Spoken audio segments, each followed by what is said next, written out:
Hi, I'm David Levy, and I do a primary care sport medicine practice based out of Hamilton, Ontario. Attended med school at McMaster University, and I was fortunate enough to be in the first class that was at McMaster when the building was built. I've always been interested in sports. My dad had an interest in sports, and I developed that interest as well. I used to sit on his lap at football games when I was a little kid. Because I'm vertically challenged, I ended up doing track in high school, but I was interested in other sports. When I did my undergrad in psychology, sports psychology was one of the areas that I was quite interested in. And when I got into med school, my very first year, just fortuitously, I happened to go to a talk that was being given by the then therapist for the Hamilton Tiger Cats, a fellow named Jimmy Simpson, who invited me to come out and see what he does as an athletic therapist for the team. I started doing that every evening that I could. It just was fortunate that in '75, when I graduated, they asked me whether I would start traveling with the team after having spent the previous 3 years doing a longitudinal elective with the team. And I was fortunate enough to be able to do that and still incorporate it into my post-grad training. The sport activities that I do with professional teams is really all extracurricular stuff, and my main practice is the everyday athlete, the weekend warrior, the young kids who are involved in either scholastic or rep-type teams. I see overuse injuries more than anything.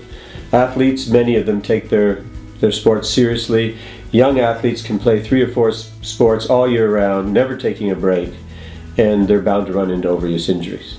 I have many retired football players that are still patients of mine. When I started with the Ticats, Neil Lumsden was a young football player just starting out. I've looked after his son, Jesse, while he was in high school, while he was in university, and when he was a Tiger Cat, and now he's on the Olympic bobsled team. So you get to see generations of athletes grow up and see what sport does to them, both positively and negatively. I guess what I've learned over the years personally is that it's a very fulfilling area of medicine if you like sports, enjoy people, and want to try to help people stay in sport. Sport is medicine, and not just for the athletes, but for people who have cardiac conditions, diabetes, other medical problems. Sport is a great way of keeping them well or leading them to a healthier life.